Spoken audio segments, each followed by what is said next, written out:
ونستعينه ونستغفره ونؤمن به ونتوكل عليه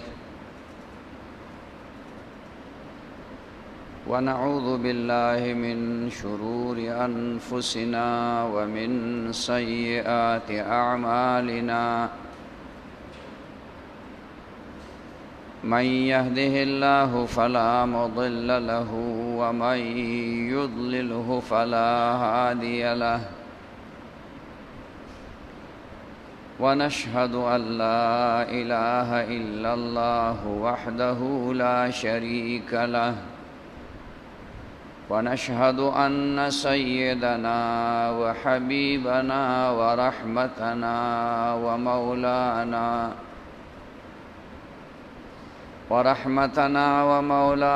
محمدا عبده ورسوله أرسله الله إلى كافة للناس بشيرا ونذيرا وداعيا إليه بإذنه وسراجا منيرا أما بعد فأعوذ بالله من الشيطان الرجيم بسم الله الرحمن الرحيم وما أرسلناك إلا رحمة للعالمين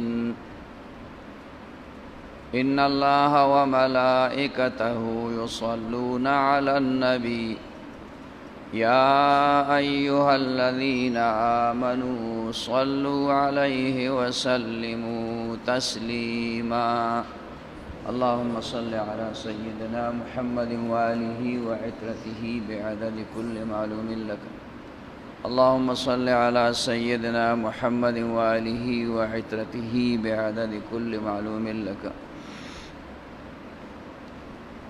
محترم و مسلمانانو رونو دا روانه میاش اسلامی دا د کال اولنۍ میاشت او دې میاشتې ته محرم ویل کېږي د دې متعلق څه مسائل او فضائل دا مخکې هم ذکر شوي وو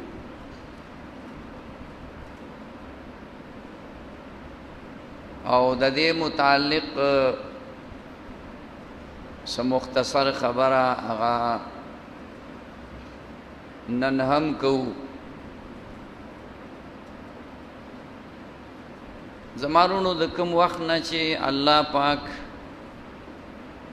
د انسانیت ابتدا کړې ده نو حق او باطل دا د یو بل سره په جګړه دي برسري پیکار دي آدم علیہ السلام چې الله پیدا کړ نو ابلیس داغه مخالف شو او ابلیس چې کوم دی د سجدې کولو نه انکار وکړ الله حکم ورته کړو فرشتو ته دارنګ چې کوم دی ابلیس ته وا انکار وکړو دا سلسله را روانه و ابلیس الله لعنتک الله د خپل دربار نه راوشړو او دای ورته وی چې پتا دې د قیامت پورې لعنت وی بیا د آدم علیہ السلام په اولاد کې اختلاف راغی د قابیل او د حابیل حابیل خسړیو قابیل اولګه د حابیل قتل کو گویا حق او باطل د یو بل سره ټکراو شو او جنگیدل او دا سلسله دا سراتلا انبیاء علیہم السلام دنیا ته الله را شروع کړو د آدم علیہ السلام نه وروسته. ځکه آدم علیہ السلام خو اولنې پیغمبر دی، اولنې انسان. خداغه نه وروسته نور انبیاء را شروع راتلل، ځکه د دنیا آبادی ډېرېدله. نوح علیہ السلام دنیا ته راغی،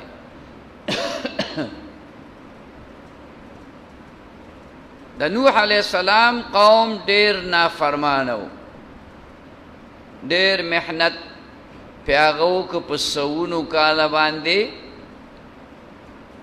خو صرف یو اتیا کسان د هغه سره ملګري شو.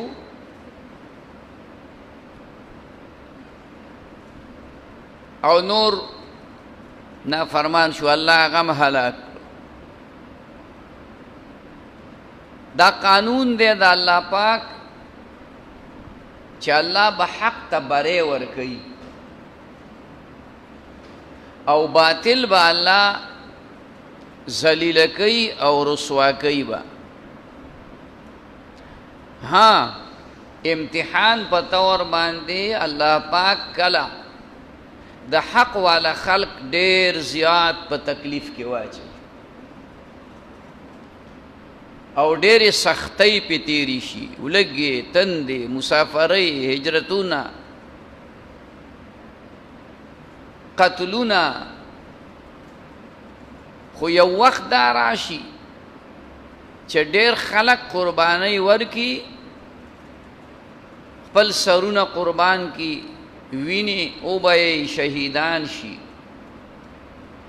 خو نتیجې وروستو ښه راوځي نورو خلقو ته، د هغې اولاد ته، نورو مسلمانانو ته د هغې نتیجه بهترینه راوځي. دا سلسله دقسې د انبیاو علیهم السلام د حق او د باطل د مقابلې راتلله. موسی علیہ السلام فرعون مقابله کې شو، الله موسی علیہ السلام ته غلبه ورکړه، ډیره زمانه په تکلیف کې تیر کړه، قوم ډیره زمانه په تکلیف کې تیر کړه. خو یو وخت راغی چې الله هغه کمزور خلق هغې غالب کړو، او هغه چې ظاهر ځان ته زورور وي، فرعون د خدای بادشاهۍ نه د خدای دعوه کړې وه، خدای پاک ختم ذلیل کړ. نمرود د ابراهیم علیہ السلام مقابله کې الله ذلیله کړ، ګنې بادشاہ دی. ابراهیم علیہ السلام یې اور کې واچو، یو سړی د ابراهیم علیہ السلام په دغه وخت کې ملګري هم نشته، او نوجوان دی، هلک دی. خدا الله پاک امداد ورسره دی، نو خدای کامیاب کنو. نو حق الله کامیابی، خو امتحان به پې راولي. دا سلسله جناب محمد رسول الله صلی الله علیه وسلم ته راورسېد. مکه مکرمه کې څومره تکالیف میلاو شو، سختۍ، ولږې تندې، 3 کاله بایکاټ، شعب ابي طالب کې نظربند، دا زمانه تیره کړه، دا سختۍ تیرې کړې، صحابه وهل ټکول دا برداشت کړو. الله پاک په حکم آخر هجرت وکړ. د هجرت نه بعد الله پاک د خپل رحمت دروازې ورته کولاو کړي او د خپل امداد سلسله ورته شروع کړه. نو نتیجه دا راووته چې د مکې مکرمې لوی کافران مردار شو او بے سر و سامان او کمزور و مسلمانانو صحابه کرامو ته الله پاک غلبه ورکړه. او دا سلسله روانه ده د قیامت پورې به د حق او د باطل مقابله به د قیامت پورې. دا میاشت چې کومه روانه ده د رسول الله صلی الله علیه وسلم نه لږه زمانه رستو یو ډیره دردناک واقعه، یو ډیره دردناک سانحه هغه وشوه د حضرت حسین رضی الله تعالی عنه شهادت. دا وړه واقعه نه وه، دا ډیره عظیمه واقعه وه. یو طرف ته حضرت حسین او داغه اولاد او بچی دي او حضرت حسین هغه سړی دی چې رسول الله صلی الله علیه وسلم په دې اوږو باندې ګرځولې. حضرت حسین هغه هستی ده چې رسول الله مبارک خطبه وی او حسن او حسین ماشومان دي را روان دي په جمعات کې، کله را غورځيږي او کله ماشوم خو ګرځېدی نشي. رسول الله مبارک ورغه راوچته او دا یو فرمایل انما اموالکم اولادکم فتنه، دا ستاسو مالونه او دا ستاسو اولاد ستاسو د پاره لوی ازمیخت. زه د دې بچو د پریوتو او پاسېدو ته ټینګ نشو. الله اکبر. حضرت حسین هغه هستی ده د فاطمه الزهرا رضی الله تعالی عنها د زړه ټوکړه. فاطمه الزهرا څوک ده؟ فاطمه الزهرا رضی الله تعالی عنها د نبی علیہ السلام نیازبینه لور ده او داغي متعلق ویلی چې دا د جنت د بیبیانو سردار ده. رسول الله مبارک ور سره دومره ډیر محبت او دونه مینه وا چې کله به سفر باندې تلو نو آخري ملاقات پیدا غي سره او چې کله د سفر د براغه نو اولنې ملاقات پیدا حضرت فاطمه الزهرا رضی الله تعالی عنها سره. زبردست محبت او مینا. اولاد سره خو هم دا د انسان فطرت ته چې محبت وي، خو بیا د رسول الله صلی الله علیه وسلم یو کافر لوی سردار د نبی علیہ السلام مجلس ته راغی. حسن او حسین د نبی علیہ السلام غیږ کې لوبې کوي، کله دی خوا وړي کله دی خوا. رسول الله مبارک راونیسي ښکلي کړي، کله ولا مخ کول کی کله ولا شونډې کول کی. هغه کافر وای زما لس سامون دي، ما تر اوسه پورې یو بچی نه دی ښکل کړی. رسول الله مبارک ورته فرمایل زه څه وکړم چې خدای ستا دړنه د بچو مینه وښکلې ده او زما په زړه کې د بچو مینه اچولې ده. زما د بچو سره محبت دی. دغه حضرت حسین دا په حق دی او داغه مقابله کې یزیدیان دا په ناحق دی. یزیدیانو دوکه وکړه، ظلم یې وکړ. یو طرف ته دی راوغوښتو د مدینې منورې نه کوفې ته راشه چې کوفې ته راله ټولو خلکو سره بې وفایي وکړه. د دې د خاندان 83 کسان په دغه وخت کې. حضرت حسین هغه هستی ده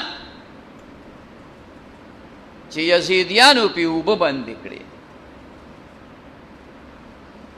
هغه ظلم، قتل، قتال، جنگونه اخو لا یو طرف ته کړه. حضرت حسین هغه هستی ده چې خپل بچي او خپل نوسی ټوکړې ټوکړې په خپلو لاسو کې پورته کوي.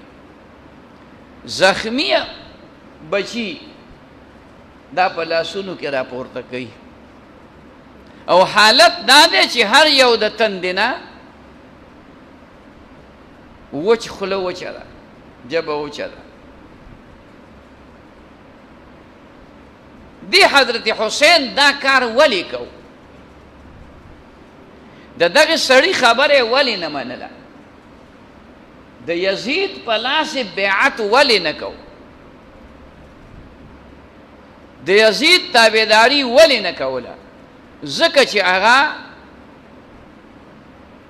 یو فحاشۍ غوندې ماحول کې د هغه تربیت شوی او د حضرت حسین تربیت د رسول الله مبارک په غېږه کې شوی، د حضرت علي په غېږه کې شوی، د حضرت فاطمه الزهرا په غېږه کې شوی، د نبوت په غېږ کې د حضرت حسین تربیت شوی. هغه دا نه برداشت کوله، هغه سر ښکته کړی نه دی، سر یې قلم کړی دی. خو د یزیدیت ته سر نه دی ښکته، هغې نه دی منلی، بیعت یې نه دی کړی. د بیعت د نه کولو د حق او د ناحق جنګو، نو ناحق ته او باطل ته سر نه دی ښکته کړی. خپل بچی قربان، ځان قربان، خود حق سر بلندی ظاهر کې په دغه وخت کې دی ټول شهیدان شو، څوکم پاتې نشو، څوکم پاتې نشو. په ظاهر کې سړی ګوري نو دی شکستو موند. خدا زما یاد وساتئ رونو، مسلمان چرتم شکست نه مومي. شکست به الله عمومي چې د سر باطل تخکته او شهید کېدل شکست نه دی. ګینې حضرت حمزه رضی الله تعالی عنه تبا رسول الله مبارک سید الشهدا، صحابه په جنگ ورننوتل او چې شهید کېده نو د زنکدن په وخت کې به فزت ورب الکعبه، زما د کعبې په پروردګار قسم چې زه کامیاب شم. دا شهادت، دا مرګ، جنگ کې تکلیف رسېدل، دا ناکامی نه ده، دا شکست نه دی. شکست به هله شي چې سر د الله نه علاوه باطل تښکته شي، نو ایمان هم لاړ، اعمال هم برباد شو. او شهادت، د شهادت سره دا سړی جنت ته لاړ. مرګ بې نیټې نه دی، په خپله نیټه دی، په خپله نیټه دی.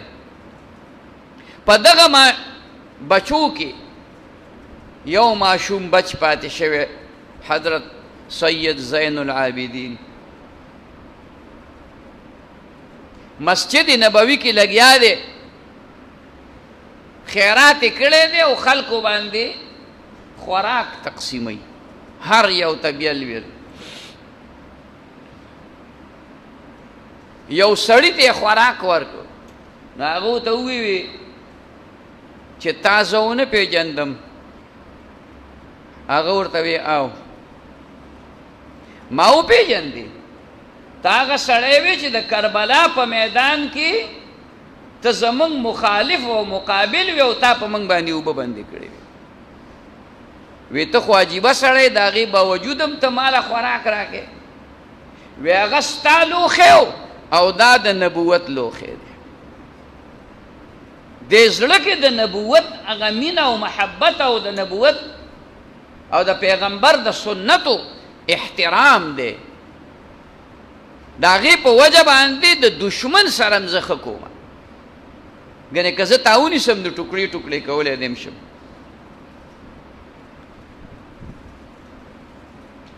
حضرت حسین هغه هستی ده. اوس حضرت حسین خو شهید شو، هغه خو د دنیا نه لاړ. اوس موږ به څه کوو؟ د دې نه بعد به موږ څه کوو؟ یوازې حضرت حسین نه دی شهید شوی،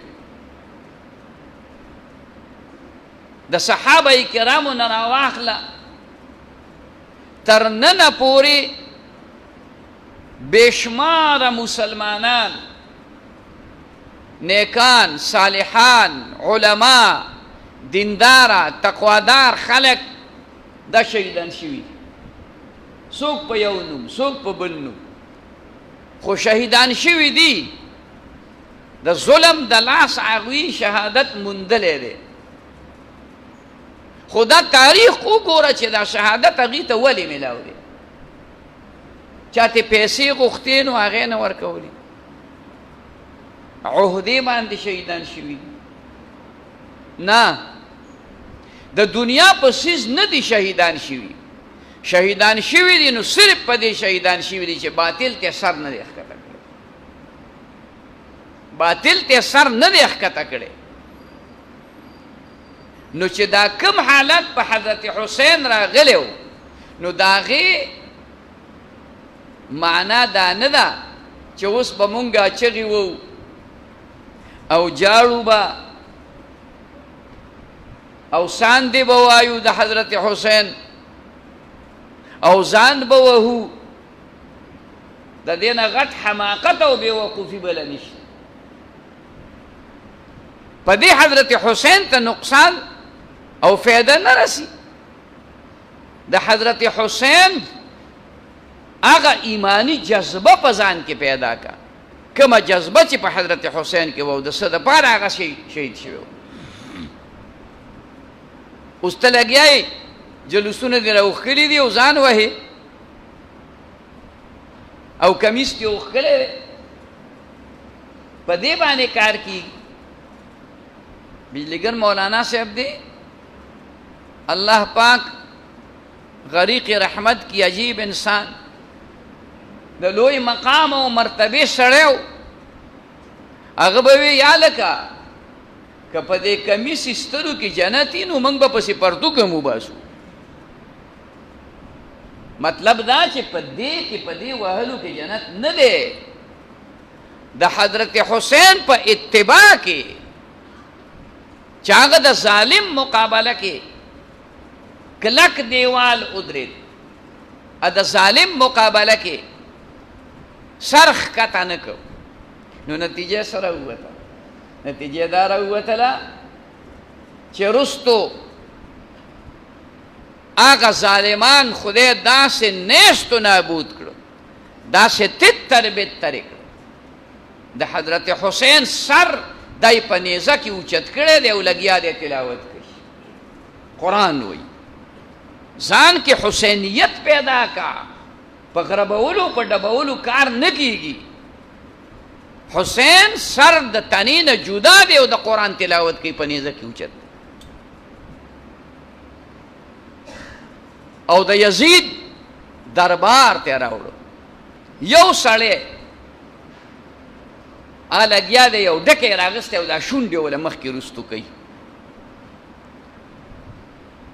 دغه خلکو کې یو صحابي ناست